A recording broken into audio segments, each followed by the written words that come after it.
Kita sudah bisa Oke. on time. Selamat malam. Ya, selamat malam, Ibu. Oh, itunya nggak di. Baik, kita mulai dengan seperti biasa dengan doa. Nanti setelah doa, kita akan mendengarkan teks Injilnya. Dan nanti setelah teks Injil dibaca, saya akan memberikan penjelasan-penjelasan di Injil. Kemudian diakhiri juga dengan sharing tertentu atau tanya jawab tertentu yang bisa kita lakukan bersama. Mari kita mulai dengan doa. Dalam nama Bapa dan Putra dan Roh Kudus. Amin. Tuhan Bapa dalam surga, syukur kepadamu untuk satu pekan lagi kami perlahan-lahan melewati, dan sekarang kami masuk lagi ke satu pekan yang baru. Kami percaya sabdamu selalu menjadi pelita bagi langkah kami. Dan di hari Minggu biasa yang ke-33 ini, Engkau memberikan kepada kami petunjuk untuk bisa bertanggung jawab terhadap anugerah-anugerah kerajaan yang Engkau berikan kepada kami. Semoga pengajaran malam hari ini boleh berguna untuk kami semua, membantu pertumbuhan iman kami. Demi Kristus Tuhan dan pengantara kami. Amin. Dalam nama Bapa dan Putra dan Roh Kudus. Amin.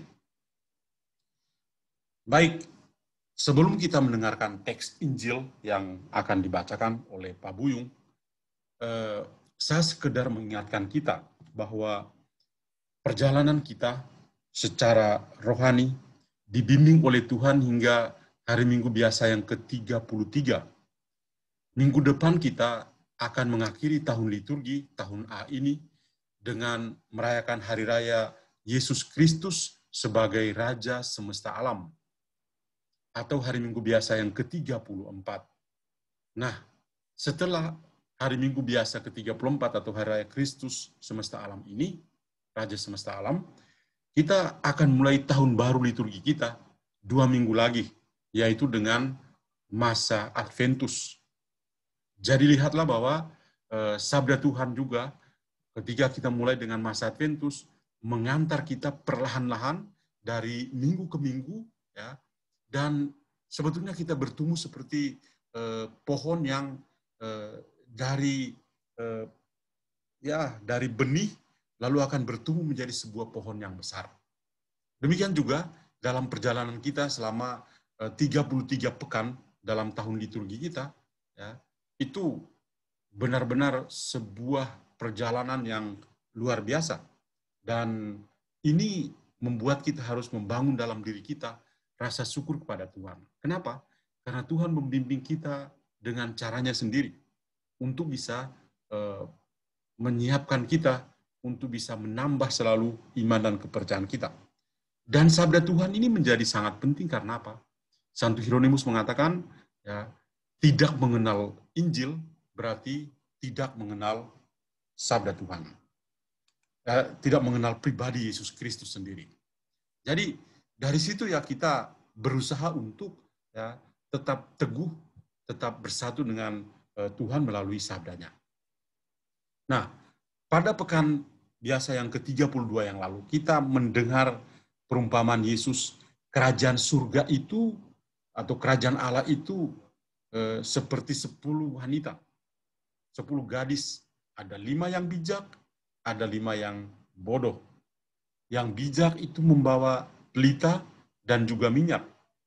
Yang bodoh membawa pelita dan minyak yang ada di dalam pelitanya. Setelah itu, begitu minyaknya habis ya, pelitanya juga akan padam. Dan itu menggambarkan juga perjalanan kehidupan kita sebagai pengikut Kristus. Bahwa dalam perjalanan kita, kita juga perlu melihat bahwa karya Tuhan itu besar dalam hidup kita. Ada kesempatan bagi kita untuk bisa mensyukuri dengan apa? Dengan memiliki kebijaksanaan di dalam kehidupan kita, tapi juga ada saat di mana kita merasa mundur dalam kehidupan kita. Kemunduran dalam kehidupan rohani kita. Nah, gambaran 10 gadis yang bijaksana dan 10 gadis di mana 5 bijaksana dan 5 yang bodoh Saya katakan inilah gambaran kehidupan kita di hadirat Tuhan. Nah, hari ini ya kita akan mendengar juga satu perumpamaan lain dari Yesus tentang kerajaan surga, dan dia berbicara tentang apa? Tentang talenta. Talenta. Nah, kalau berbicara tentang talenta, mungkin kita berpikir tentang bawaan, bakat-bakat bawaan, dan lain sebagainya. Injil hari ini tidak berbicara tentang itu. Tapi dia berbicara tentang anugerah-anugerah dari Tuhan yang harus kita kembangkan dengan penuh tanggung jawab. Nah, untuk itu kita mendengar, silakan Pak Buyung, bacakan dulu teks Injilnya, kemudian saya akan komentari. Silakan.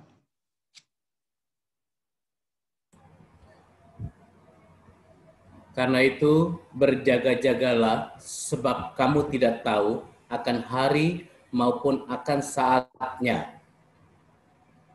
Sebab hal kerajaan sorga sama seperti seorang yang mau bepergian ke luar negeri, yang memanggil hamba-hambanya dan mempercayakan hartanya kepada mereka. Yang seorang diberikannya 5 talenta, yang seorang lagi 2, dan yang seorang lain lagi 1, masing-masing menurut kesanggupannya. Lalu ia berangkat. Segera pergilah hamba yang menerima 5 talenta itu. Ia menjalankan uang itu, lalu beroleh laba 5 talenta. Hamba yang menerima 2 talenta itu pun berbuat demikian juga dan berlaba 2 talenta. Tetapi hamba yang menerima 1 talenta itu pergi dan menggali lubang di dalam tanah, lalu menyembunyikan uang tuannya.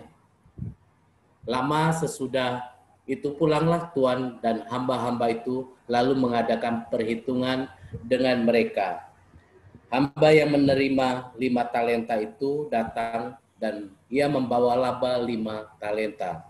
Katanya, Tuan, 5 talenta Tuan percayakan kepadaku. Lihat, aku telah beroleh laba 5 talenta. Maka kata tuannya itu kepadanya, baik sekali perbuatanmu itu, hai hambaku yang baik dan setia, engkau telah setia dalam perkara kecil. Aku akan memberikan kepadamu tanggung jawab dalam perkara yang besar. Masuklah dan turutlah dalam kebahagiaan Tuanmu. Lalu datanglah hamba yang menerima 2 talenta itu, katanya, Tuan, 2 talenta Tuan percayakan kepadaku. Lihat, aku telah beroleh laba 2 talenta. Maka kata tuannya itu kepadanya, baik sekali perbuatanmu itu, hai hambaku yang baik dan setia, engkau telah setia memikul tanggung jawab dalam perkara yang kecil. Aku akan memberikan kepadamu tanggung jawab dalam perkara yang besar. Masuklah dan turutlah dalam kebahagiaan Tuanmu. Kini datanglah juga hamba yang menerima 1 talenta itu dan berkata, Tuan, aku tahu bahwa Tuan adalah manusia yang kejam, yang menuai di tempat di mana Tuan tidak menabur, dan yang memungut dari tempat di mana Tuan tidak menanam. Karena itu aku takut dan pergi menyembunyikan talenta Tuan itu di dalam tanah. Ini terimalah kepunyaan Tuan. Maka jawab tuannya itu, hai kamu hamba yang jahat dan malas. Jadi kamu sudah tahu bahwa aku menuai di tempat di mana aku tidak menabur dan memungut dari tempat di mana aku tidak menanam. Karena itu, sudahlah seharusnya uangku itu kau berikan kepada orang yang menjalankan uang supaya sekembalinya aku menerima serta dengan bunganya. Sebab itu ambillah talenta itu daripadanya dan berikanlah kepada orang yang mempunyai 10 talenta itu. Karena setiap orang yang mempunyai kepadanya akan diberi sehingga ia berkelimpahan. Tetapi siapa yang tidak mempunyai apapun juga yang ada padanya akan diambil daripadanya. dan campakkanlah hamba yang tidak berguna itu ke dalam kegelapan yang paling gelap. Di sanalah akan terdapat ratap dan kertak gigi. Demikianlah Injil Tuhan kita. Terpujilah Kristus. Baik, saya akan share screen dulu untuk menjelaskan teks Injil yang kita barusan mendengarnya.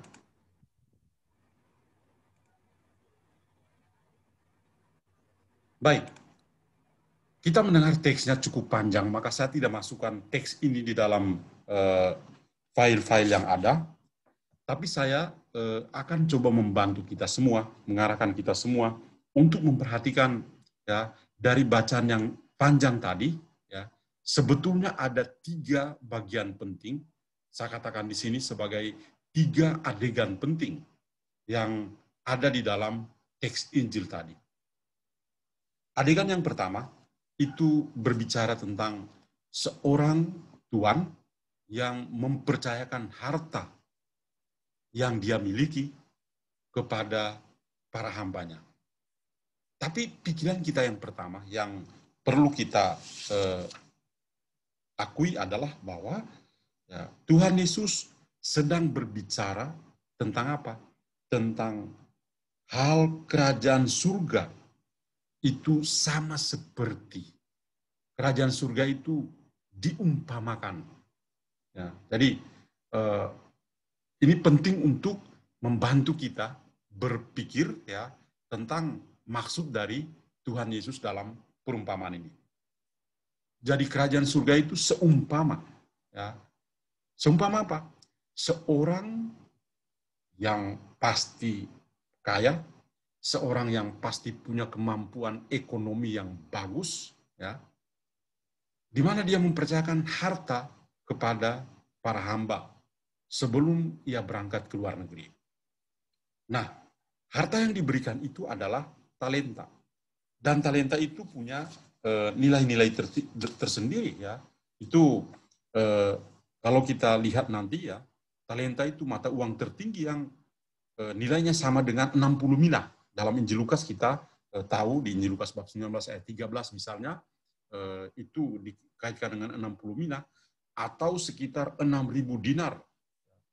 6.000 dinar itu sekitar puluhan juta rupiah.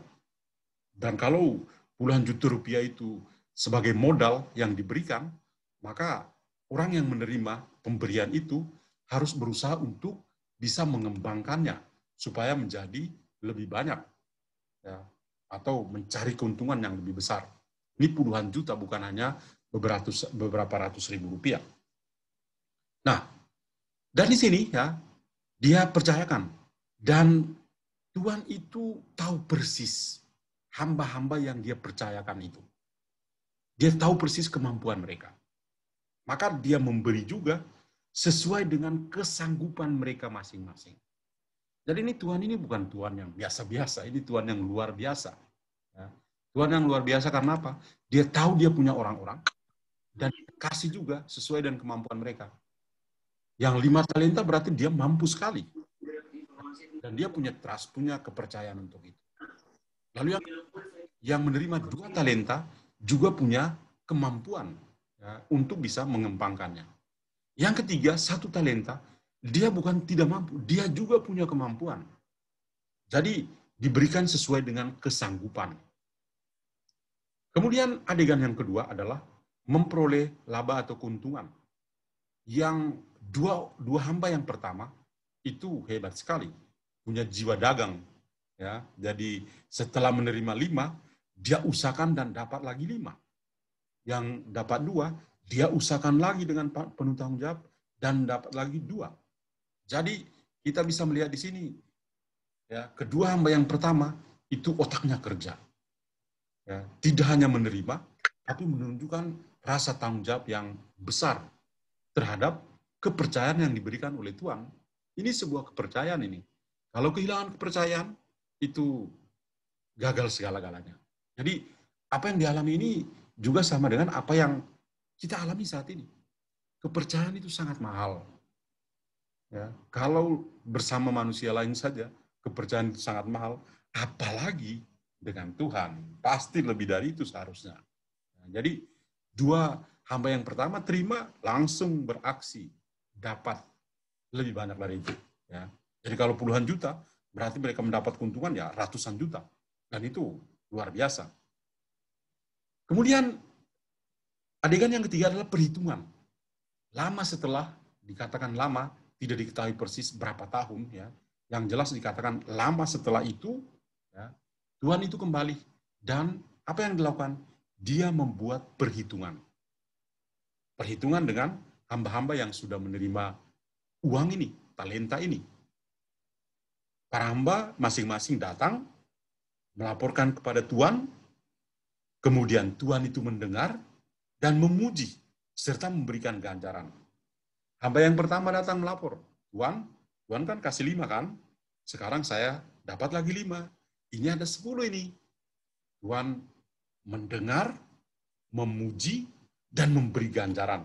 Tadi kita mendengar ganjaran-ganjaran yang sangat bagus itu, ya. Bagus hai hambaku yang baik dan setia. Engkau telah setia dalam hal kecil, aku akan berikan padamu tanggung jawab yang besar. Masuklah dan turutlah dalam kebahagiaan Tuhan. Itu perkataan dari Tuhan. Jadi benar-benar Tuhan ini luar biasa baiknya, ya. Luar biasa baiknya. Ya. Dia kasih kesempatan bukan waktunya mepet, waktunya lama loh. Dan Tuhan percaya bahwa mereka-mereka ini akan mendapat keuntungan untuk diri mereka sendiri dan juga bisa dibagi dengan Tuhan. Itu kehebatan dari Tuhan. Tapi yang menjadi masalah adalah orang yang ketiga ini. Hamba yang ketiga itu datang untuk memberikan laporan. Tapi dia mengawali laporannya dengan apa? Motivasi. Motivasi yang dia miliki. Ya. Jadi dia datang dan mengatakan, Tuhan, ini motivasinya, Tuhan, aku tahu bahwa Tuhan adalah orang yang kejam, yang menuai di mana Tuhan itu tidak menabur, dan memungut dari tempat di mana Tuhan tidak menanam. Karena itu, aku takut dan pergi menyembunyikan talenta Tuhan di dalam tanah. Maka ini punyamu, terimalah. Wah, jadi dia mulai dengan memberikan laporannya, dengan diawali motivasinya, kemudian dia juga sebagai hamba malah mencela Tuannya sebagai orang yang kejam dan lain sebagainya. Dan ganjaran apa? Hukuman. Dia dihukum. Jadi ini 3 adegan penting yang harus kita pahami untuk bisa mengerti tentang perumpamaan tentang talenta ini. Kadang-kadang orang ketika membaca teks Injil ini berlalu begitu saja dan tidak banyak mengerti tentang sebetulnya apa sih yang mau dikatakan. Ya. Tapi dengan 3 adegan penting ini, membuat kita kira-kira bisa masuk dalam teks Injil ini dan coba memahami dari dalam.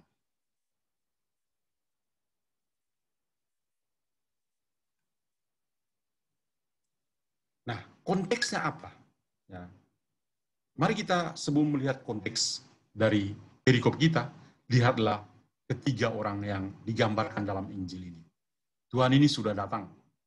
Dia duduk di meja dan dia minta pertanggungjawaban. Orang pertama ini, di gambar ini, datang bukan lagi membawa 5 talenta, tapi jadi 10. Wah, banyak ini. Yang kedua ini, dia tidak hanya membawa 2, tapi jadinya 4. Lihat, perhatikan wajah-wajah mereka, penuh dengan sukacita. Yang ketiga, datang dengan wajah yang suram. Sudah punya rasa kecurigaan dengan Tuhan. Padahal Tuhannya baik loh. Tapi masalahnya bukan di Tuhan. Masalahnya adalah pada orang ini. Dia datang dengan talenta yang dia terima. Yang dia terima 1 ya dia kasih pulang bulat-bulat saja. Nah, jadi gambar ini ya, sambil melihat wajah mereka, lihat juga kewibawaan dari sang Tuhan ini, dan wajah orang ketiga ini, hamba ini. Wah, kita bisa mengerti. Nah, konteks dari perikop Injil kita, pertama adalah perikop kita itu berada pada wejangan-wejangan dari Yesus tentang akhir zaman. Kalau kita membaca perikop Injil Matius khususnya bab 24 dan 25, itu wejangan tentang akhir zaman. Dimulai dengan Injil minggu yang lalu dan Injil hari ini. Ya. Jadi kita bisa melihat ya, bagaimana wejangan-wejangan itu akan membantu kita untuk punya visi ke depan, terutama bagaimana kita melihat sosok Yesus yang kita selalu ulangi dalam kredo, yang akan datang untuk mengadili orang yang hidup dan mati. Jadi, wejangan Yesus tentang akhir zaman juga akan membantu kita untuk hal ini. Yang kedua adalah kedatangan Kristus untuk mengadili orang yang hidup dan mati. Matius bab 25 ayat 31 sampai 46 itu akan mengatakan itu. Dan ini digambarkan persis dalam perikop kita ini. Tuhan itu pergi begitu lama. Kemudian dia akan pulang untuk membuat perhitungan dengan para hamba. Dan ini sebetulnya Yesus mau katakan bahwa dia akan wafat, kemudian dia juga akan naik ke surga, dan dia akan datang untuk mengadili orang yang hidup dan mati. Kapan itu? Yesus akan mengatakan, hanya Bapa yang tahu. Kapan akhir zaman akan terjadi? Hanya Bapa yang tahu. Malaikat-malaikat saja enggak. Yesus sendiri saja enggak. Yang tahu hanya Bapa di surga.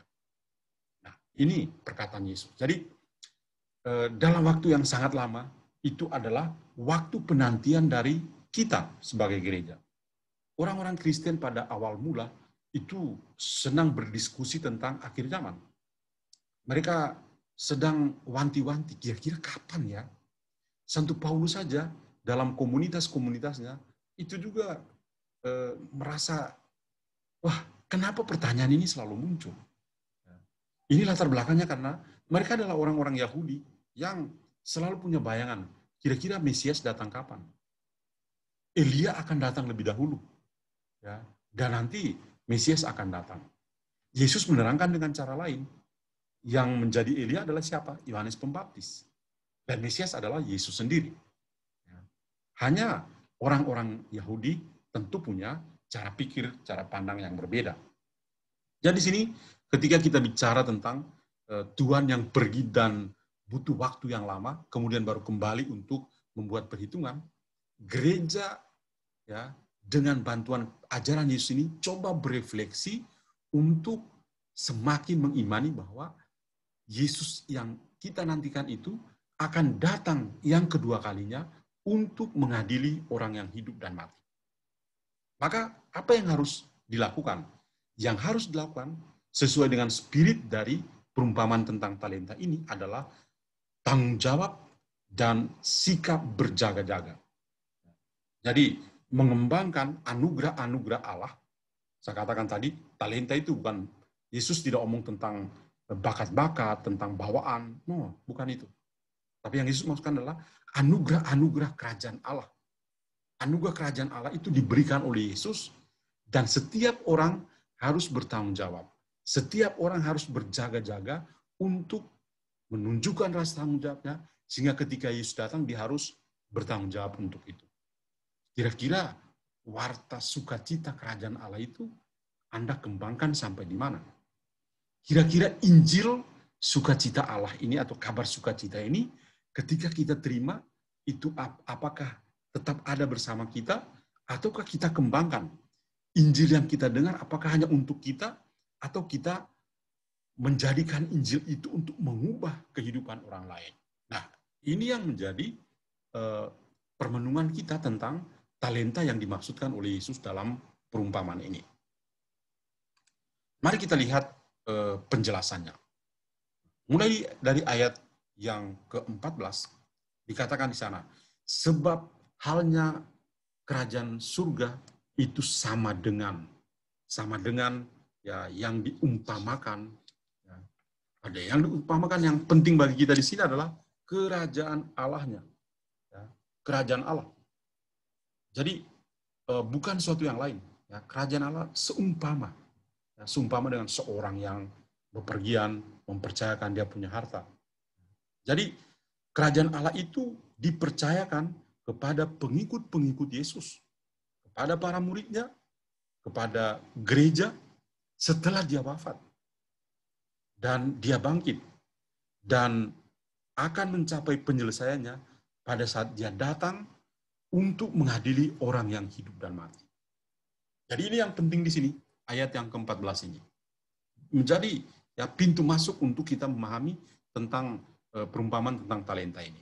Jadi kalau dikatakan ya, di ayat yang ke-14, sebentar saya bacakan, sebab hal kerajaan surga sama seperti ya, sebab kerajaan surga sama seperti ya, itu lalu membuat kita memahami atau membantu pemahaman kita bahwa kerajaan Allah itu ya sekali lagi dipercayakan kepada pengikut-pengikut Yesus, kepada para murid, kepada gereja yang sampai saat ini ya. Jadi Yesus mempercayakan itu kepada para murid menjelang wafat dan kebangkitannya, dan sepanjang sejarah gereja hingga mencapai penyelesaiannya pada saat dia datang untuk pengadilan yang terakhir. Saya pernah menjelaskan di sini bahwa pada saat di Injil Matius bab 25 ya juga dikatakan begini. Pada saat Tuhan Yesus datang untuk mengadili orang yang hidup dan mati, dia akan mengadili kita bukan berdasarkan berapa dosa yang sudah kamu lakukan, tapi berapa perbuatan kasih yang sudah kamu lakukan. Nah, talenta-talenta yang dipercayakan oleh Tuhan kepada para hamba ini sama saja dengan Injil yang dipercayakan oleh Yesus kepada gerejanya. Injil itu isinya adalah kasih. Jadi kira-kira kasih macam apa yang harus kita tumbuhkan di dalam gereja. Dan persis sekali dalam Injil Matius, ya, kasih itu kita tunjukkan dengan memperhatikan orang-orang yang lapar, orang-orang yang haus, orang-orang yang tidak berpakaian, orang-orang yang tidak punya rumah atau tunawisma, orang-orang yang sakit, orang-orang yang di dalam penjara. Ini adalah karya-karya belas kasih Allah yang bersifat jasmani. Bahkan ditambahkan juga menurut kitab Tobit bahwa menguburkan orang mati juga merupakan salah satu karya kerahiman yang bersifat jasmani yang harus kita miliki dalam kehidupan kita. Jadi itu sebabnya pada ayat ke-14 ini menjadi sangat penting. Ya, karena membantu kita untuk melihat ke depan. Yesus itu mempercayakan. Dan dia pergi, naik ke surga. Dan gereja percaya bahwa dia akan datang mengadili orang hidup dan mati. Kapan dia akan datang? Tadi saya sudah katakan, Yesus sendiri mengatakan hanya Bapa yang tahu. Itu. Dan di ayat yang sama, ayat yang ke-14, dikatakan mempercayakan hartanya. Apa yang dilakukan? Perumpamaan ini, saya katakan tadi, tidak mengenai talenta dalam arti bakat atau pembawaan sejak lahir. Yang itu yang kita selalu pahami tentang talenta. Tapi yang dimaksudkan dengan talenta dalam perumpamaan ini adalah tentang anugerah-anugerah kerajaan Allah yang oleh Yesus dipercayakan kepada para muridnya dan butuh tanggung jawab dari para murid. Kerajaan Allah yang diwartakan dalam Injil, nah itulah yang harus diterima oleh para murid dan dengan penuh tanggung jawab mewartakannya dalam kata dan dalam perbuatan. Jadi itu berarti orang harus menunjukkan tanggung jawabnya sebagai pengikut Kristus. Orang harus menunjukkan tanggung jawab sebagai pengikut Kristus. Hidup menurut kehendak Allah dan menjalankan tugas perutusan sesuai dengan apa yang dikehendaki oleh Tuhan, bukan apa yang dikehendaki secara pribadi. Jadi ini ya, yang penting di sini adalah bagaimana setiap orang yang percaya itu hidup menurut perintah-perintah Allah. Hidup menurut kehendak dari Allah sendiri. Dan anugerah-anugerah itu diterima dan harus ada tanggung jawab. Tanggung jawab untuk bisa menjalankannya. Dan sepanjang sejarah gereja, ya, para murid itu adalah pilar gereja.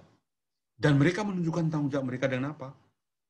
Mengembangkan talenta-talenta anugerah-anugerah kasih Allah ini ya, sepanjang zaman. Gereja kita itu tetap hidup karena ada talenta ini. Gereja kita itu tetap berkembang, kadang-kadang banyak martir dan darah para martir tertumpah, tapi Injil itu tidak akan hilang. Tidak akan hilang. Ya. Sabda Tuhan tidak akan lenyap. Biar bumi akan hilang, sabda itu tetap ada. Yesus itu tetap akan hidup. Maka perkataan ini memang sudah teruji, ya. Banyak martir yang mengorbankan diri dan sudah teruji bahwa sampai saat ini gereja tetap hidup. Di mana ada banyak martir, darah para martir itu menjadi benih yang subur untuk iman Kristiani. Il sangue dei martiri e fini ya, per i Cristiani. Jadi darah para martir itu adalah benih untuk iman Kristiani. Kemudian satu hal lagi yang penting di sini adalah menyangkut kesanggupan. Ya, jadi talenta itu ya tadi di sini saya juga menjelaskan tadi ya bahwa kalau orang sebut talenta itu sangat berharga. Itu senilai dengan 60 mina di Injil Lukas atau sekitar 600 dinar atau sekitar puluhan juta rupiah. Nah, di ayat yang ke-15 itu dikatakan menurut kesanggupannya. Ya, tadi sangat jelas dikatakan yang seorang diberikan 5 talenta, yang seorang lagi 2, dan yang lain 1. Masing-masing menurut kesanggupannya. Artinya apa? Tuhan itu kenal dia punya hamba-hamba. Dia tidak sekedar panggil, kemudian dia kasih. Tidak. Ya. Dia sudah kenal mereka. Oleh karena itu dia panggil dan dia serahkan. Ini, you dapat 5, you dapat 2, you dapat 1 ya. Dia sudah kenal mereka. Dia tahu kemampuan mereka. Jadi masalahnya bukan pada Tuhan, tapi pada ketiga hamba ini. Yang mana mereka dituntut untuk bertanggung jawab. 2 yang pertama bertanggung jawab. Yang ketiga inilah yang tidak bertanggung jawab. Maka kita lihat ya, diberikan menurut kesanggupannya dan luar biasa. Ya. Mereka masing-masing menjalani itu. Kemudian di ayat yang ke-18, ya, di sana ayat ke-18 dikatakan, tetapi hamba yang menerima 1 talenta itu pergi dan menggali lubang di dalam tanah, lalu menyembunyikan uang tuannya. Waduh, dia menggali lubang dalam tanah. Memang zaman dulu ya, ada jalan yang paling aman untuk seorang murid yang takut akan gurunya, yaitu dia menyimpan dalam tanah dan bukan menyimpan dalam sapu tangan. Ya, jadi ada kebiasaan. Ya. Dulu di Palestina juga banyak pencuri. Oleh karena itu, ya orang-orang selalu menyembunyikan barang-barang berharga itu di dalam tanah. Kadang-kadang di kebun, ya di kebun tapi mereka punya tanda tertentu, mungkin dekat pohon besar atau dekat batu yang besar, atau di dalam rumah, ya mereka gali lubang dan masukkan. Karena apa? Takut dicuri orang. Jangan pikir di tanahnya Tuhan itu tidak ada pencuri, banyak sekali pencurinya. Nah, karena itu ya setiap orang itu menyembunyikan. Maka kalau kita ingat perumpamaan Yesus, ya Yesus kadang-kadang memberi perumpamaan ya seperti seorang yang mencari harta yang bernilai, harta yang terpendam. Ketika dia membajak sawah, dia temukan harta. Dia tidak langsung ambil. Dia pergi jual segala yang dimiliki, lalu dia datang untuk membeli tempat itu. Jadi ada harta di kebun, di ladang. Karena apa? Karena banyak pencuri ini. Nah, hamba yang ketiga juga, ya, dia punya bias pemikiran dengan tuannya. Oleh karena dia tahu Tuhan itu berlaku jahat atau kejam, maka yang dia lakukan adalah apa? Daripada membungkusnya di sapu tangan, kemudian hilang dicuri orang, lebih baik dimasukkan ke dalam tanah. Simpan dalam tanah. Maka ketika tuannya datang, tinggal ambil dan kasih pulang. Itu aja, selesai. Jadi dalam pintas. Ya. jalan aman bagi dia. Tapi itu tidak dikehendaki oleh Tuhan.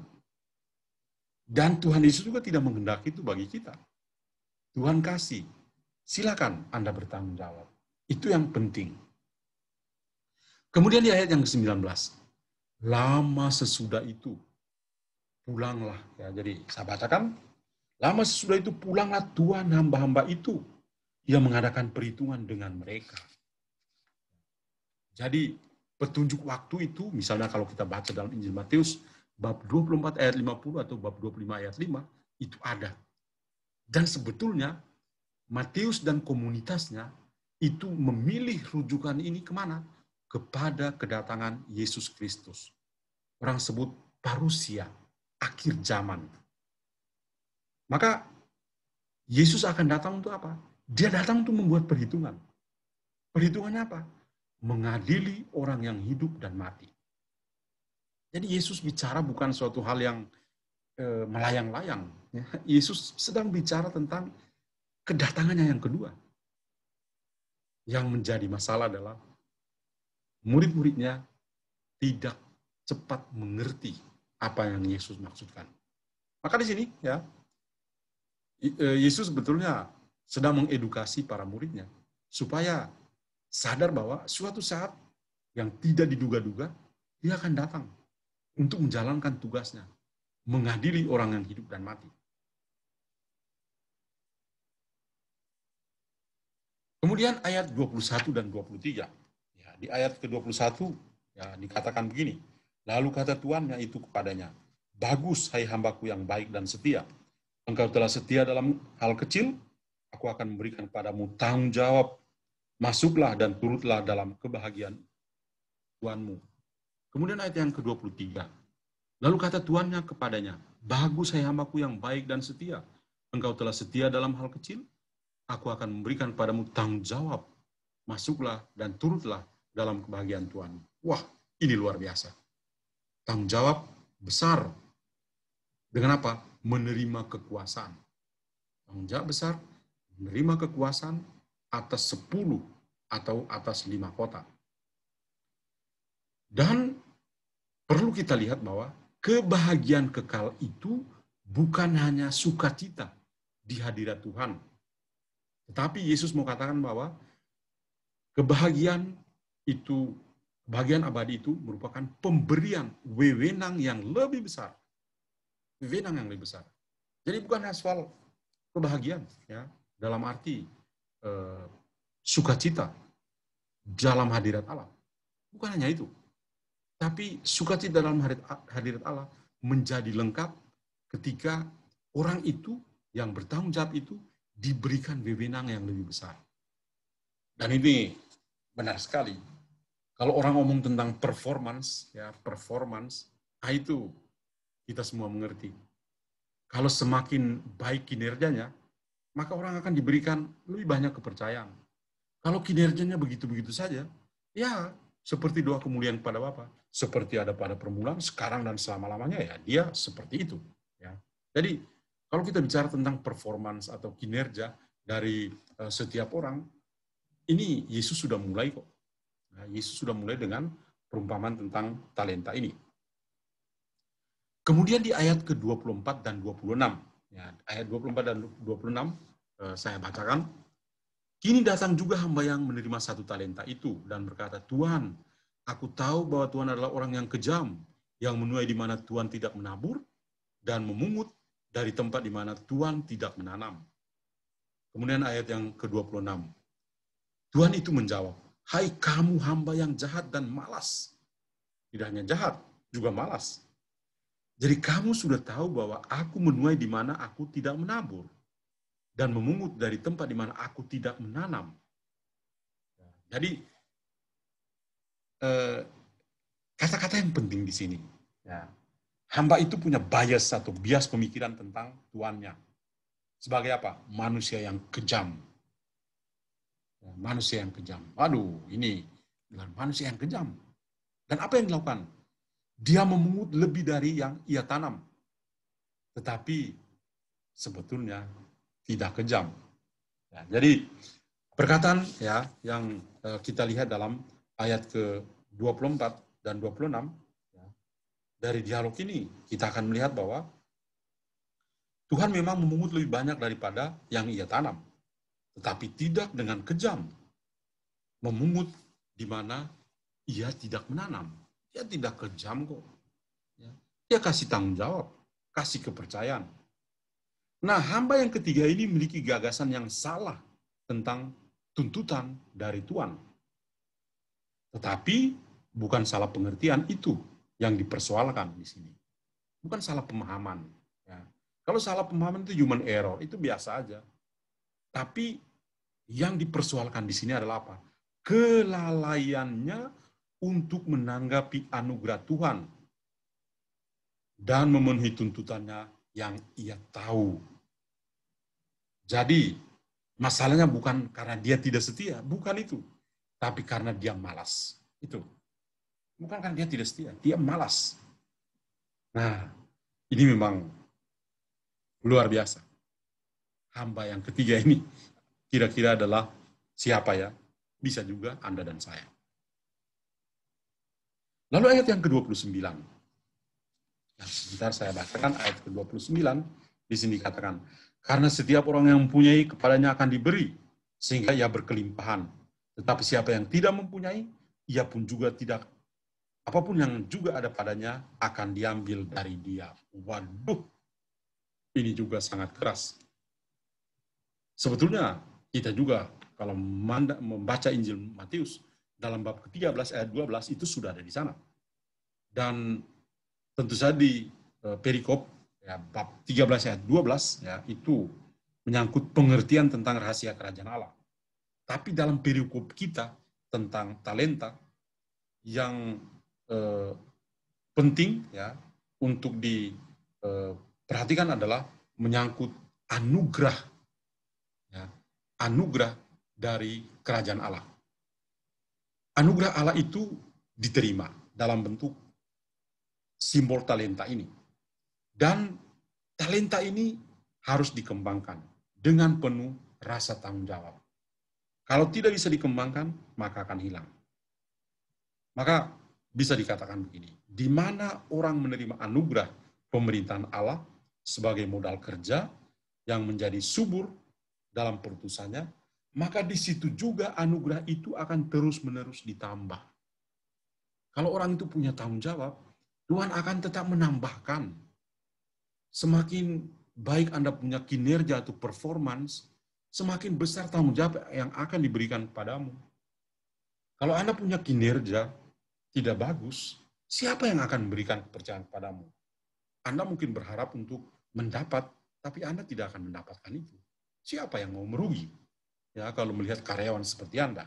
Ya, dalam dunia perusahaan, ya, Bapak Ibu yang bekerja pasti lebih mengerti tentang hal ini. Dan ini sekali lagi, Yesus itu sudah mulai dengan perumpamaan ini. Maka anugerah Tuhan tidak akan ditanggapi atau akan hilang sama sekali bagi orang yang tidak punya tanggung jawab. Dan akhirnya pada ayat yang ke-30, ya, ayat yang ke-30 dikatakan, sedangkan hamba yang tidak berguna itu, campakkanlah dia ke dalam kegelapan yang paling gelap. Di sanalah akan terdapat ratapan dan kertak gigi. Ini melambangkan hukuman kekal sebagai keadaan yang sama sekali terpisah dari Tuhan. Dan ini tentu saja digambarkan dengan sebuah penderitaan yang memang luar biasa. Penderitaan yang mengerikan. Ibu-bapak saudara sekalian, lalu amaratnya apa ini?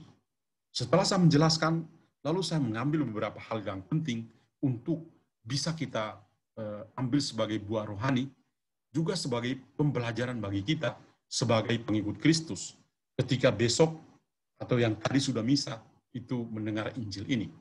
Yang pertama, setiap kita itu dituntut untuk menyiapkan hari kedatangan Tuhan dan pengadilan terakhir tentang tingkah laku manusia sekarang ini.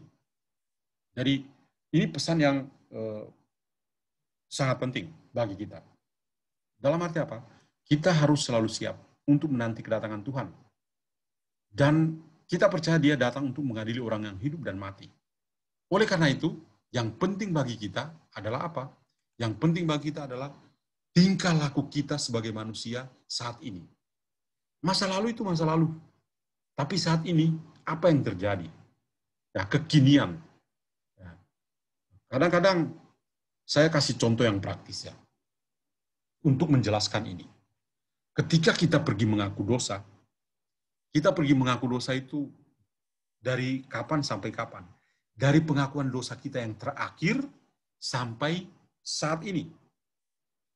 Jadi pengakuan dosa yang terakhir misalnya 2 minggu yang lalu, maka saya akan mengaku dosa itu yang 2 minggu yang lalu sampai hari ini.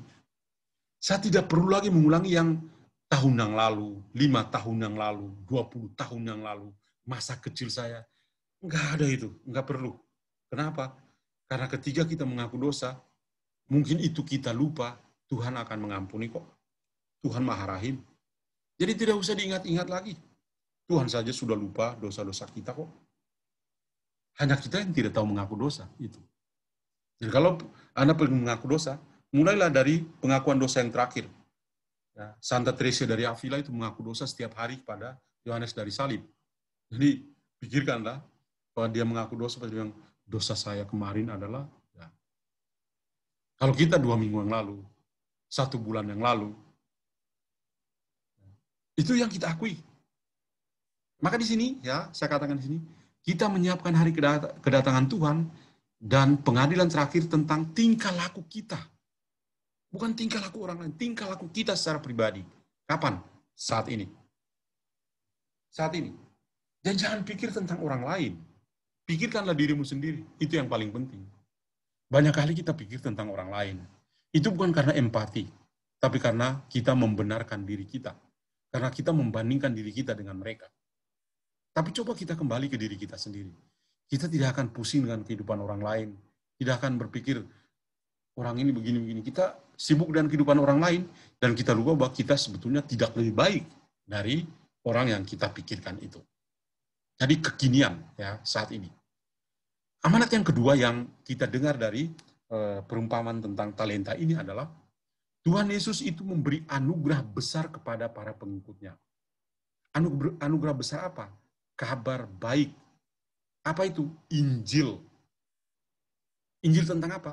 Tentang pemerintahan Allah dan tentang Yesus Kristus sendiri.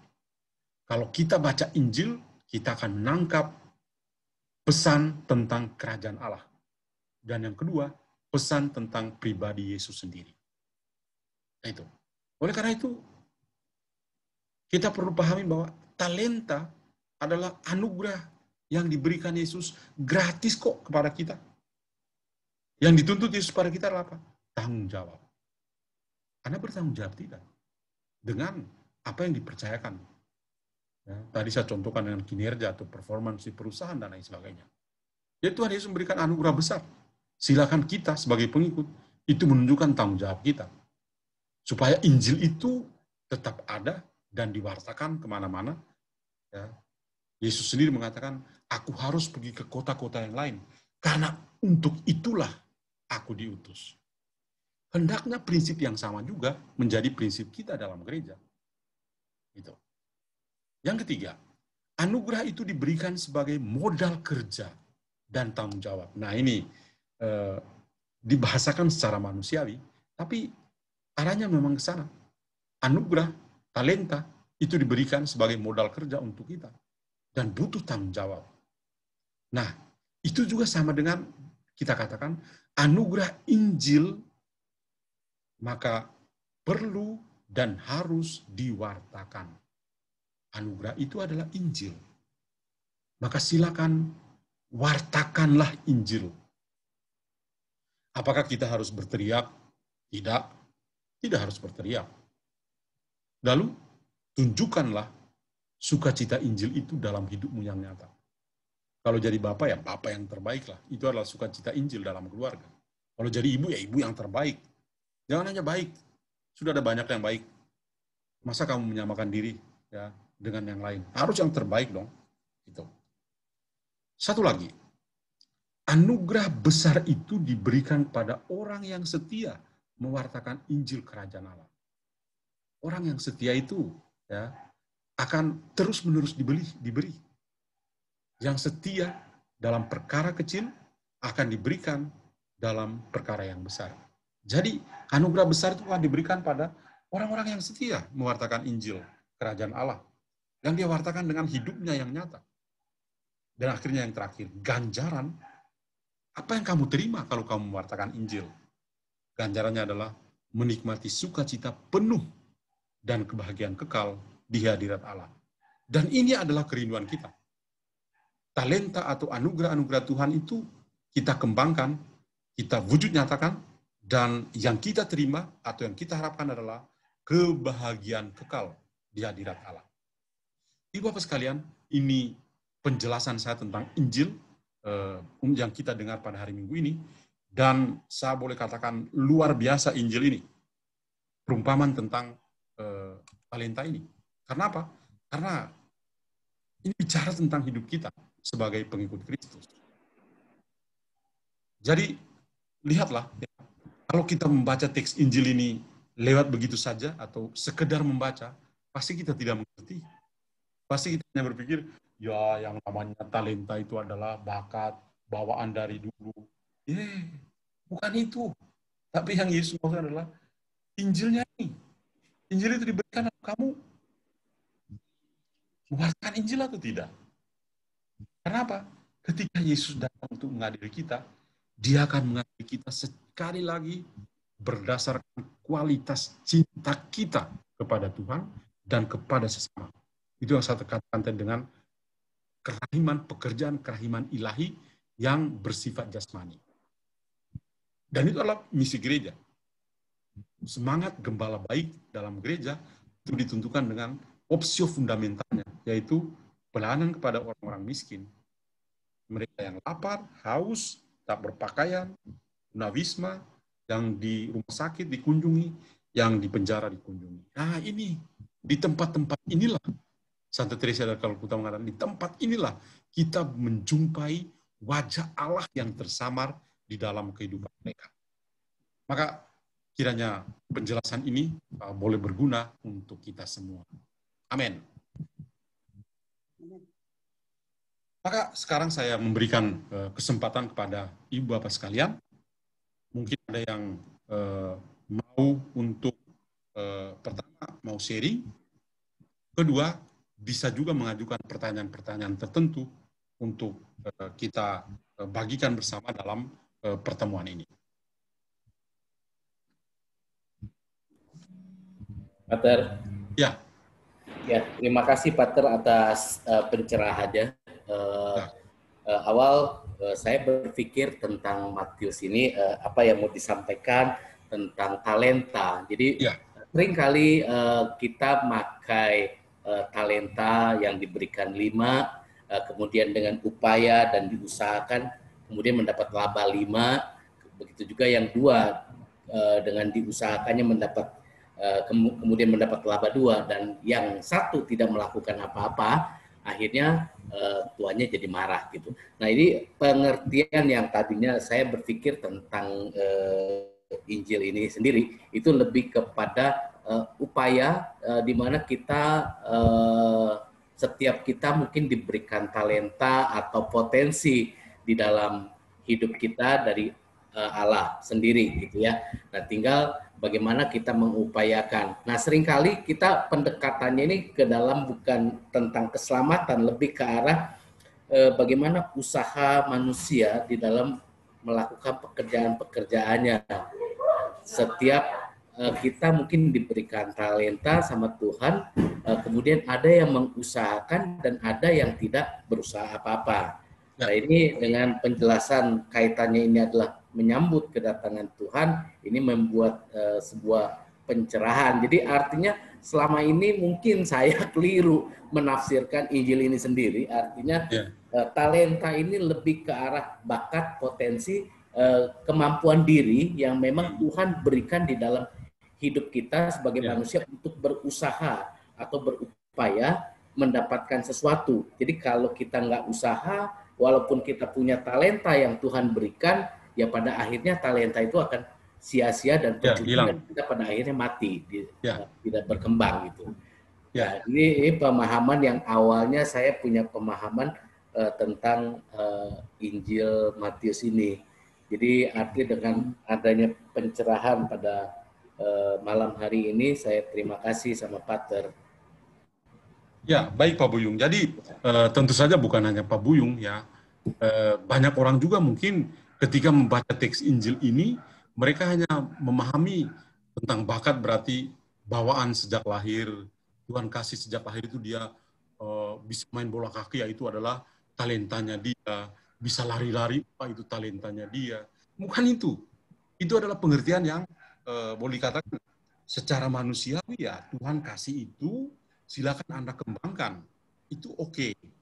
Tapi karena perumpamaan ini berbicara tentang kerajaan Allah itu seumpama, maka yang harus kita tangkap itu bukan soal bawaan itu, tapi Yesus sedang berbicara tentang Injilnya. Kabar sukacita atau Injil itu diberikan pada setiap orang. Oleh karena itu, Injil tentang kerajaan Allah itu harus diwartakan. Dan ini yang menjadi tugas pewartaan gereja sampai saat ini. Para paus, saya kutip di sini misalnya Paus Yohanes Paulus II, Santo Yohanes Paulus II, itu dengan ide-ide yang cemerlang tentang evangelisasi baru. Ya. Evangelisasi baru. Jadi kalau zaman dulu bawa air, siram ya selesai, ya. Atau para misionaris zaman dulu ya pergi dan membaptis dan selesai, ya. Tapi sebetulnya gereja tidak harus seperti itu, ya. Kita tidak mencari massa, mencari wah pokoknya anggota bertambah banyak itu, orang Katolik berapa ya? Bukan itu yang dimaksudkan oleh Yesus. Harus punya kualitas. Ya. Oleh karena itu, silakan ini Injil. Ya. Maka kembangkanlah Injil, wartakanlah Injil itu, sehingga Injil itu betul-betul merasuki kehidupan setiap orang, supaya mereka menjadi orang yang baik. Supaya mereka menjadi betul-betul, kalau orang Kristen, jadilah orang Kristen yang terbaik. Itu. Ya, jadi dia tidak sedang berbicara tentang bakat-bakat sejak lahir, itu pemahaman secara manusiawi. Ya. Yesus juga tidak sedang omong tentang semangat untuk berdagang, bukan. Ya. Ada orang menafsirkan tentang berdagang, wih dia hebat loh, dapat 5 dapat 10, dia terima 5 dapatnya 10. Ya. 10 itu yang dilaporkan. Yang lain kan waktunya lama. Belum tentu 10 aja, lebih dari itu kali. Kadang-kadang bisa dipahami seperti itu ya. Jadi orang berpikir, dia kan 5, dia dapat 5, dia store 5. Tapi kalau di belakang kan masih banyak itu ya. Karena waktunya lama tidak mungkin dia hanya dapat 5. Bukan itu, Tuhan tidak maksudkan itu. Tapi yang dia maksudkan adalah tanggung jawab untuk bisa mengembangkan pemerintahan Allah atau kerajaan Allah. Tanggung jawab untuk membawa sukacita Injil itu kepada banyak orang. Nah, itu yang mau Yesus tekankan untuk kita di pekan ke-33 ini. Itu Pak Buyung. Baik, Pater. Terima kasih, Pater. Ya. Tanya dulu, Romo. Oke, baik Ibu Anita. Selamat malam, Romo dan Bapak Ibu sekalian. Terima kasih, Romo, atas malam ini. Memang sungguh sangat terkesan ya. Jadi di sini saya melihat bagaimana kita diajak bertanggung jawab dalam setiap pekerjaan dan pelayanan kita, yang menggambarkan dari kesetiaan kita kepada Tuhan, ya Romo ya. Ya. Nah, terus kalau saya lihat di sini tadi kan di ayat yang ke-15 itu merupakan kan Tuhan itu memberikan beberapa talenta. Ada yang 3 talenta, ada 5, 2 dan 1. Nah, 5, 2 dan 1. Yang 5 ini tentu bersuka cita karena begitu banyak modal diberikan kepada dia. Jadi dia ada kesanggupannya itu mungkin Tuhan sudah melihat orang itu dari kesanggupan atau kemampuan seseorang ya Romo ya. Ya. Cuma kalau kita lihat yang 5 dan 2 talenta ini wajar dong secara manusiawi mereka bergembira karena diberikan lebih banyak modal, lebih banyak talenta ya Romo ya. Nah kalau yang 1 talenta ini saya lihat dan selalu mengganjal sebenarnya apa yang salah di dalam orang yang menerima 1 talenta ini. kok dia sampai mengubur talenta itu? Apakah karena dia malas, tidak mau bekerja atau mengembangkan bakat-bakat dia itu, ataukah ada hal-hal yang lain, misalnya seperti iri hati, dengki, gitu kan? Karena kok yang lain diberikan lebih besar, kok saya hanya sedikit ya, masa bodoh lah gitu. Jadi makanya kalau dalam kehidupan sehari-hari banyak kita lihat udah miskin harta, miskin iman, miskin moral lagi gitu ya Romo ya. Nah, di sini letak kesalahannya di mana nih Romo? Sementara kan di sini dikatakan, kalau kita tekankan di ayat 15 ini, itu adalah anugerah, kata Romo tadi kan, anugerah-anugerah yang diberikan Tuhan itu. Jadi kita mengambil kesempatan dalam mengembangkan anugerah-anugerah ini gitu Romo.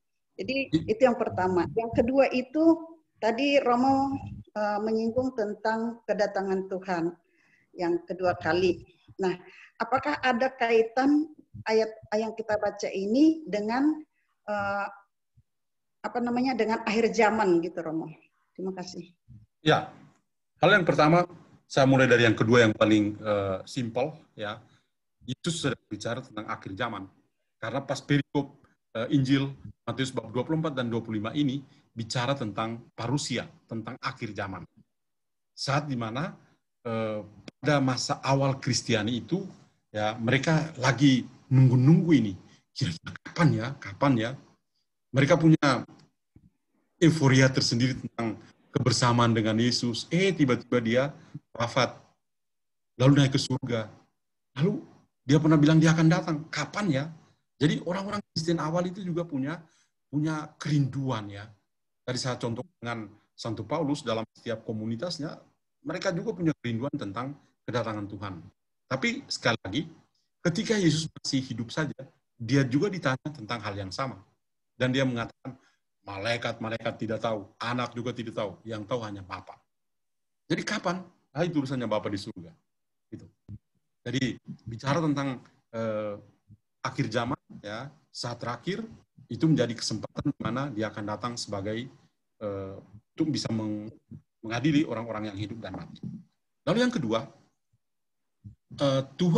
Tuhan ini sekali lagi, saya katakan tadi, Tuhan ini hebat. Dia kenal semua orang. Dia kenal semua orang punya kemampuan. Maka orang yang punya kesanggupan atau kemampuan lebih, dia kasih lebih. Karena dia tahu. Dia tidak mengada-ada, dia tidak seperti penabur dalam Injil yang ambil benih, dia lempar saja sesuai selera dia. Kalau Tuhan ini hebat, dia sudah tahu, oh ya, yang ini saya kasih 5, yang ini saya kasih 2. Mungkin juga ada yang lain dapat 4, dapat 3. Ya. Tapi itu bukan masalah kita. Ya. Matius hanya coba mengambil ini, 3 angka ini, 5, 2, dan 1. Ya. Diambil secara acak ini dan mau membantu kita untuk mengatakan, pertama, kebebasan yang paling besar itu di tangan Tuhan. Tuhan punya freedom. Ya. Yang kedua, ya, dia juga mau untuk membantu manusia supaya manusia bisa menjadi pribadi yang mandiri. Ya. Dia kasih potensi-potensi dalam kehidupan mereka dan gitu. Maka dia kasih sesuai dengan seleranya. Karena dia kenal mereka. Jadi hal pertama yang penting untuk kita itu adalah kenal. Harus kenal. Dan dia kenal. Kemudian hasilnya adalah apa? Yang 5, dia kerja lagi. Punya tanggung jawab. Mengembangkan itu. Dan bertambah banyak. Kinerjanya bagus pasti. Yang punya 2, juga hebat. Kinerjanya juga bagus. Dapat lagi dobel. Ya, tadi saya katakan, pasti dia dapat lebih dari itu. Tapi cara yang dituntut adalah dobelnya ini, maka yang di store adalah 2 jadi 4, 5 jadi 10. Yang 1, ya, kan itu tahu titik kelemahan dari yang terima 1 talenta itu apa? Pertama adalah malas. Itu alasan yang di Injil sudah jelas. Dia malas. Yang kedua, gampang membenarkan diri. Membenarkan diri. Tuhan, saya tahu Tuhan itu kejam. Tuhan itu, jadi langsung mengadili Tuhan itu. Ya, wah, kita bisa melihat bagaimana ya orang ini ya. Jadi, ya Tuhan itu tahu dia, tapi Tuhan juga masih kasih kepada dia kesempatan loh. Hanya yang dia beri kesempatan ini yang tidak mengerti. Jadi kita bisa lihat ya kehebatan dari Tuhan itu apa? Tuhannya itu kenal, kemudian meskipun dia tahu orang ini lemah, tapi dia juga masih kasih kepercayaan. Maka pelajaran yang harus kita pelajari dari contoh ini di luar ya, kalau kita lihat secara spiritual itu begini. Pertama, kemampuan kita untuk bisa mengenal. Kalian sebagai orang tua, apakah kalian mengenal anak-anak kalian? Tidak hanya sekedar tahu namanya, karena nama diberikan. Ada orang tua yang lupa tanggal lahir anaknya. Lahir kapan ya? Aku sudah tua, aku sudah lupa tanggal lahir anak. Lupa tanggal baptis anak. Bisa terjadi seperti itu. Kita sendiri lupa kapan kita dibaptis ya. Tuhan ini kenal. Maka kita juga, ya kalau kita mau belajar dari Tuhan ini, ya kita juga harus berusaha untuk bisa mengenal orang-orang yang ada di sekitar kita. Kapan good mood, kapan bad mood-nya. Itu. Jadi kalau kita tidak mengenal anak-anak kita di rumah, wah, bagaimana ya? Kita juga tidak akan punya perhatian yang ekstra terhadap anak-anak kita. Tuhan ini hebat, dia kenal, tahu potensi mereka. Dia tidak suruh mereka pergi ke mencari bakat untuk lihat, ini anak saya ini bakatnya apa ya? Tidak, dia tahu mereka. Maka yang punya kemampuan lebih, dia kasih lebih. Dan tuntutannya lebih besar. Sedangkan yang satu ini memang dari sononya memang malas. Meski malas, masih dikasih kesempatan. Maka apakah kita di rumah masing-masing ya berhadapan dengan anak-anak kalian, apakah kalian bisa memberikan kesempatan kepada anak-anak untuk bisa berkembang? Atau membunuh karakter anak sehingga dia tidak berkembang? Nah, itu. Itu Bu Yanita, komentar saya. Jadi dasarnya sih dia pemalas kok. Injil sudah jelas. Tidak ada hal-hal lain yang menyangkut dia. Yang penting dia dari sononya memang dia sudah pemalas. Maka dia tidak mengembangkan itu. Padahal Tuhannya sudah tahu. Hanya Tuhannya masih kasih kesempatan. Itu luar biasa.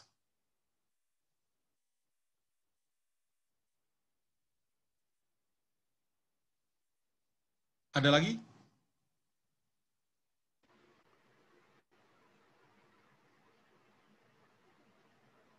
Tadi ya, Stefanus, ya. Dari Serang ya. Ya, selamat malam Romo. Ya, baik Pak Stefanus. Ya, Romo, saya tadi mendengar bahwa talenta itu bukan dari yang lahir Romo ya. Ya. Ya, sesuatu bukan lahir, Injil. tapi dalam konteks ya, Injil hari ini ya. Iya Romo.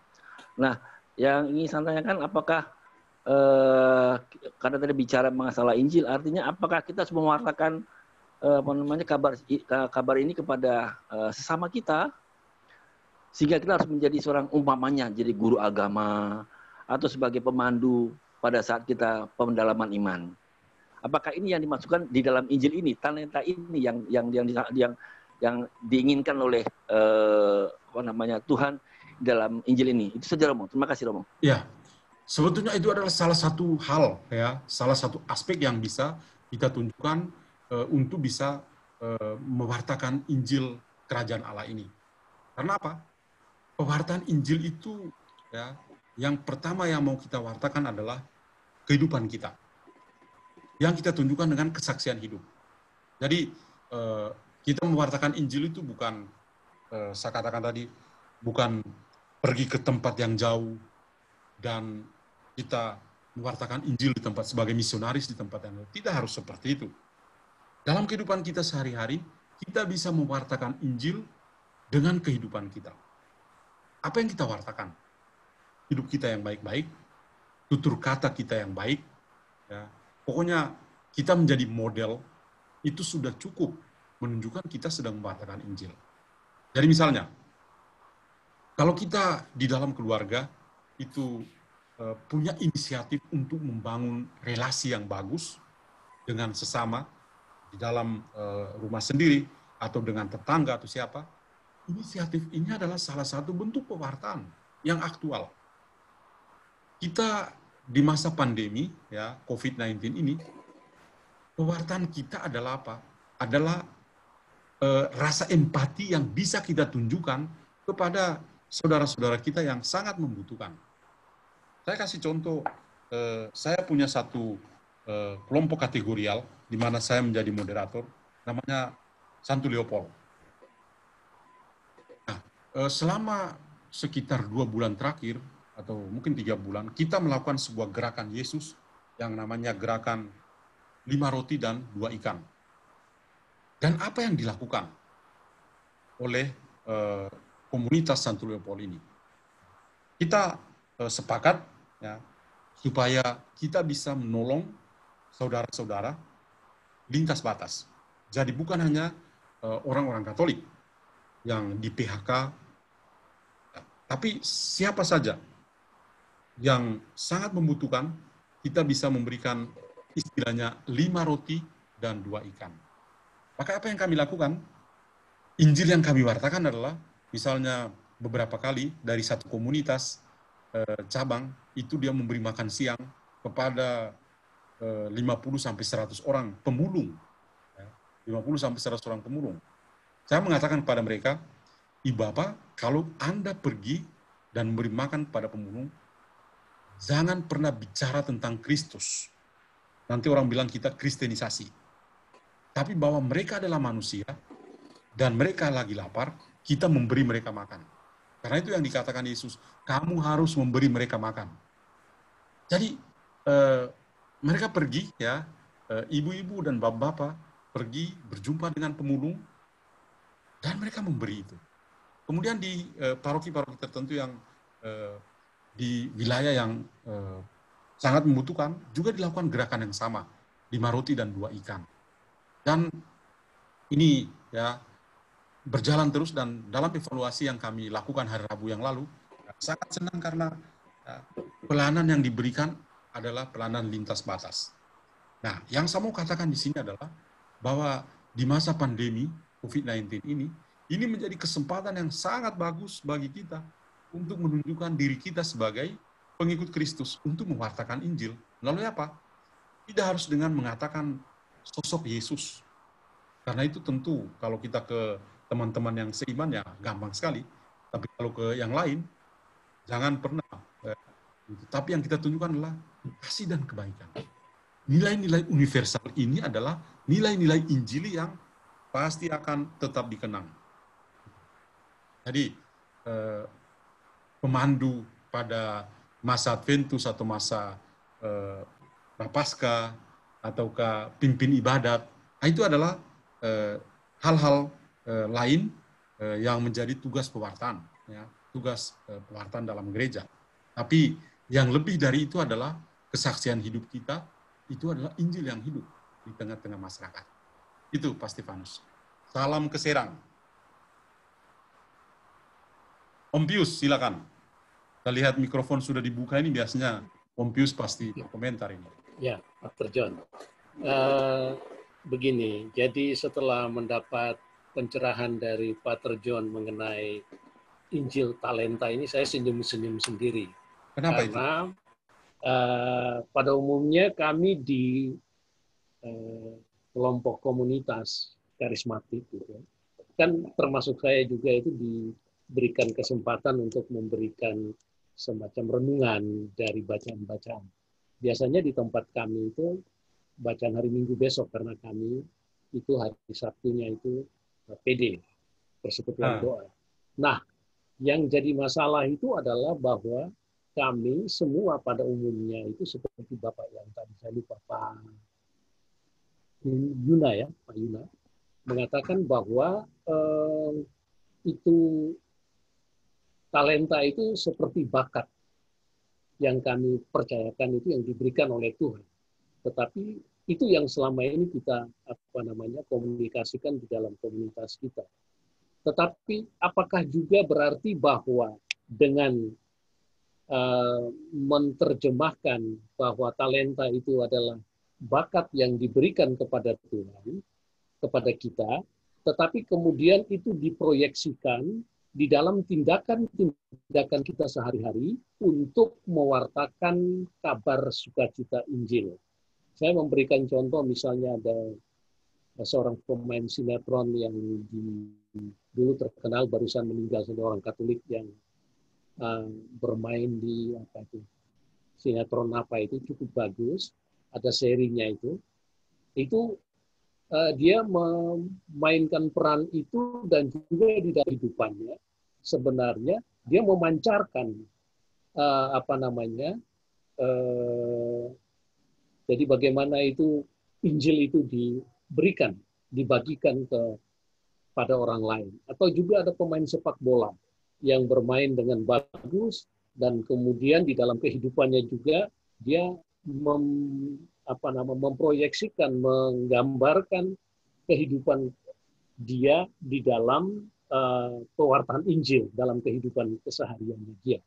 Ya. Juga ada dosen, ada macam-macam yang apakah itu dapat dipikirkan seperti itu atau tidak, karena tadi dikatakan bahwa sudah jelas ini adalah bagaimana kita mewartakan kabar sukacita Injil kepada sesama. Itu yang pertama. Yang kedua, pertanyaan saya begini, tadi Pater itu ada 2 kali mengulas bahwa mengenai akhir zaman itu hanya Bapa yang tahu. Anak tidak, malaikat-malaikat juga tidak. Apakah, padahal kita tahu sekali bahwa Allah itu kan satu, tapi 3 pribadi. Sebenarnya, Putra dan Roh Kudus itu juga adalah pribadi dari Allah sendiri. Tetapi apakah karena Yesus itu masih di dunia, jadi masih akan Tuhan Yesus itu sungguh Allah, sungguh manusia. Masih ada kemanusiaannya sehingga dia tertutup dari kapan itu akhir zaman itu akan datang, karena makanya dia mengatakan bahwa itu hanya Bapa yang tahu. Ini sebenarnya mestinya ada beberapa pendekatan-pendekatan yang bisa menjelaskan kepada kita tentang kata-kata Yesus bahwa hanya Bapa yang tahu, anak tidak, para malaikat juga tidak. Itu yang kedua. Ketiga, Pater, seperti saya misalnya, kami itu biasa tadi juga disinggung, pengakuan dosa. Pengakuan dosa itu ada yang tiap hari, ada yang seminggu. Kami paling banyak itu umat itu kan 6 bulan sekali. Menjelang Paskah, menjelang Natal, baru kami ke pengakuan dosa. Nah, ini kan kesulitan sekali bagi kami, bagi kita, untuk bagaimana mengingat dosa-dosa yang sudah kami lakukan selama 6 bulan. Itu yang sangat susah untuk mengingatnya kembali. Tetapi ada pendekatan atau cara tertentu yang mungkin dengan kemarin Pater sampaikan bahwa mengenai 10 perintah Allah, terutama itu yang menyangkut dosa-dosa itu, hanya beberapa yang bisa kita kita ambil dari 10 perintah Allah itu, kemudian kami lakukan.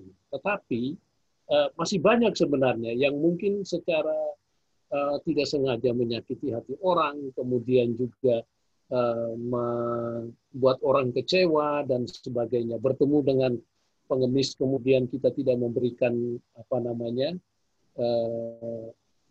ini kepada dia, tetapi malah mungkin kita marah-marah dan sebagainya. Ini kadang-kadang terlupakan. Nah, bagaimana dosa yang 6 bulan itu sebenarnya, apakah dengan tadi yang disampaikan oleh Pater, bahwa yang memang mau kita akui, yang sudah kita lakukan, tetapi tidak terakui, maka itu dengan sendirinya itu menjadi hilang. Dan pada waktu yang berikut itu semua kita tinggalkan, kita lakukan pengakuan yang baru lagi. Saya kira itu ada 3, Pater John. Terima kasih. Ya, nanti sebentar harus ulangi. Saya jelaskan satu persatu, nanti sebentar harus diulangi. Ya, saya mulai dengan yang ketiga dulu ya, dari ke bawah ini. Nah, tentang pengakuan dosa ya. Jadi, saya katakan tadi bahwa kalau kita mengaku dosa, yang harus kita katakan pada Romo adalah pengakuan dosa saya yang terakhir itu kapan. Dan yang kita akui itu dosa-dosa yang kita lakukan dari saat terakhir itu sampai saat ini. Nah, tentu kita akan lupa apa yang sudah kita lakukan. Oleh karena itu, kita mengakui saja dosa-dosa yang sempat kita waktu pemeriksaan batin itu kita temukan, oh ya, saya ini, saya itu, ya. Kemudian nanti pada saat saya betul-betul tidak ingat lagi, ya, bukan ini tidak sengaja, ya, betul-betul tidak ingat lagi, maka kita akan mengatakan, dan dosa-dosa lain yang saya lupa. Saya percaya Tuhan itu Maha Rahim dan Dia akan mengampuni saya. Nah, itu yang menjadi penting. Jadi, kita punya alat-alat bantu, ya. 10 perintah Allah, 5 perintah gereja, kebajikan-kebajikan Kristiani, sakramen-sakramen dalam gereja. Ini adalah hal-hal, ya, yang ada dan bisa membantu kita untuk memeriksa batin kita. Ya. Jadi, tidak menjadi sulit bagi kita, ya, ketika kita pergi mengaku dosa, kalau kita siap baik-baik, ternyata sampai di depan Romo kita gugup, jadi kita lupa semua. Tidak apa-apa, akui saja yang ada.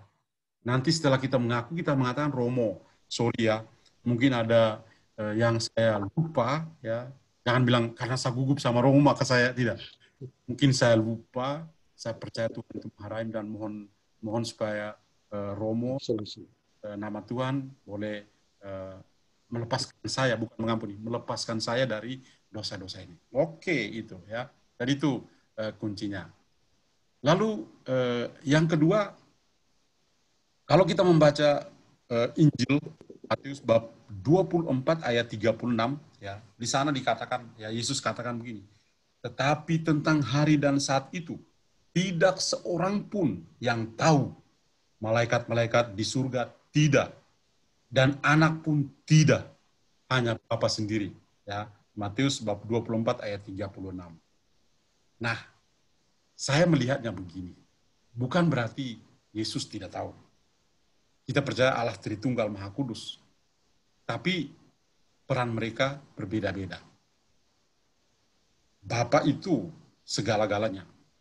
Dia yang mencipta, dia yang punya rencana dan kehendak, dan itu mutlak. Anak itu untuk apa? Menebus, melakukan kehendak Bapa. Dan Roh Kudus itu yang mengajarkan, yang menguatkan, dan lain sebagainya.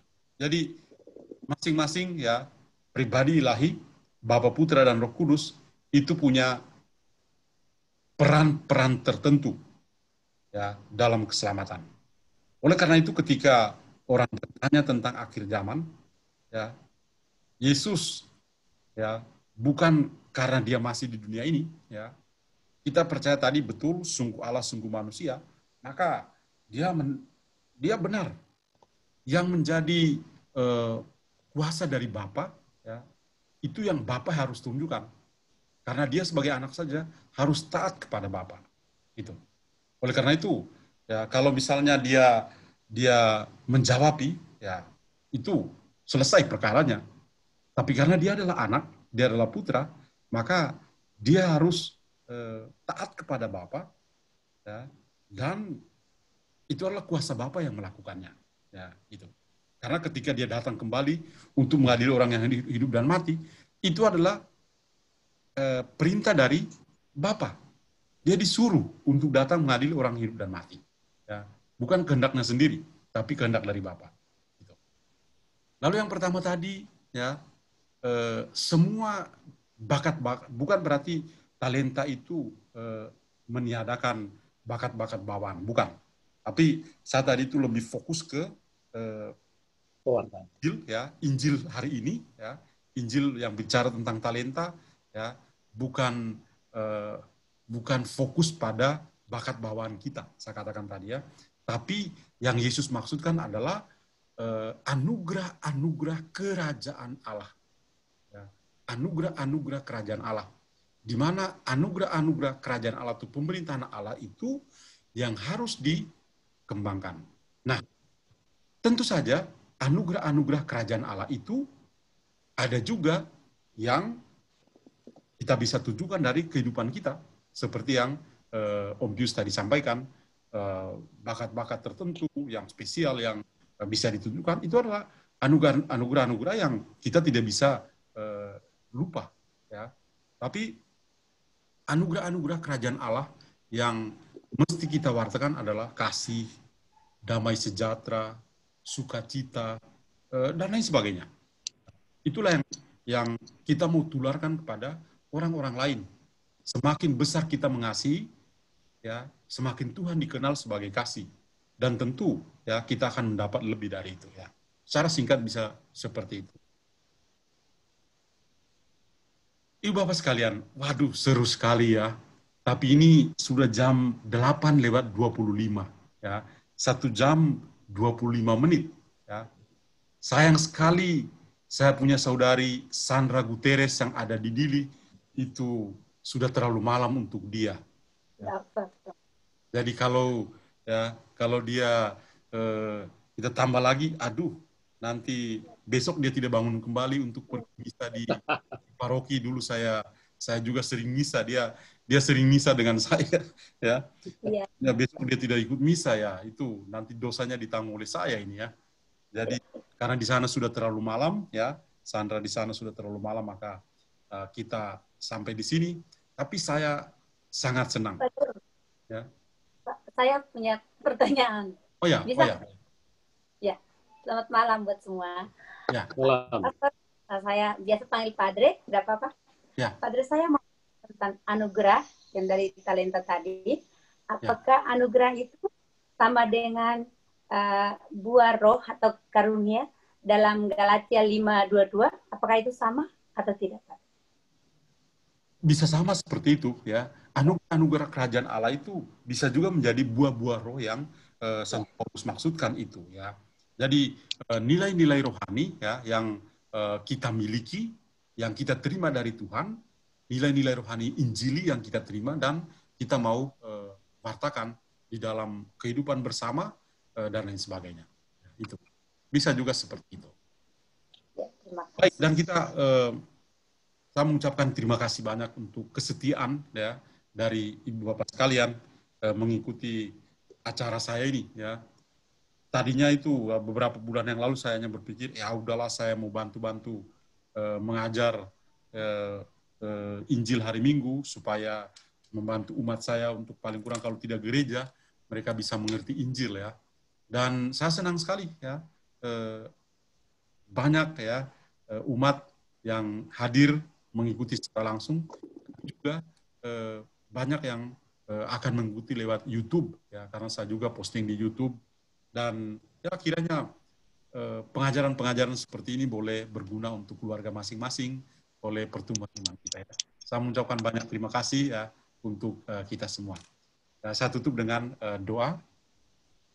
Dalam nama Bapa dan Putra dan Roh Kudus. Amin. Amin. Tuhan Bapa dalam surga, syukur kepadamu untuk sabda yang malam hari ini kami pelajari bersama. Engkau mengatakan tentang talenta yang tidak lain adalah anugerah-anugerah kerajaan Allah yang harus kami kembangkan dalam kehidupan kami. Semoga hidup kami bernilai di hadirat-Mu dan bernilai bagi sesama kami. Tuhan, lindungilah kami semua, berkatilah keluarga-keluarga, saudara-saudari kami yang hadir dalam pertemuan pada malam hari ini. Semoga permenungan, ya, pengajaran Injil hari ini juga membantu kami untuk bertumbuh dalam iman, semakin mencintai Engkau hari demi hari dalam keluarga dan juga dalam kehidupan kami setiap hari. Semoga Engkau juga melindungi kami pada istirahat malam hari ini. Demi Kristus Tuhan dan pengantara kami. Amin. Semoga Tuhan beserta kita Sekarang dan selama-lamanya. Semoga kita semua senantiasa dilindungi dan diberkati oleh Allah yang Maha Kuasa, Bapa dan Putra dan Roh Kudus. Amin. Amin. Baik, selamat malam semua, ya. 1,5 jam kita. Selamat malam. Terima kasih, Pater. Dan Terima kasih, Romo. Ya, Terima kasih Pak. Malam, Terima Romo. kasih Bapak Makasih, Ibu Romo. semua. malam, ya. Malam. Sampai jumpa lagi minggu depan. Iya, Ya, iya, iya. makasih, Romo. Iya, Ya. oke. Baik, terima kasih banyak. Oke, makasih, Romo. Makasih Romo. Malam semua.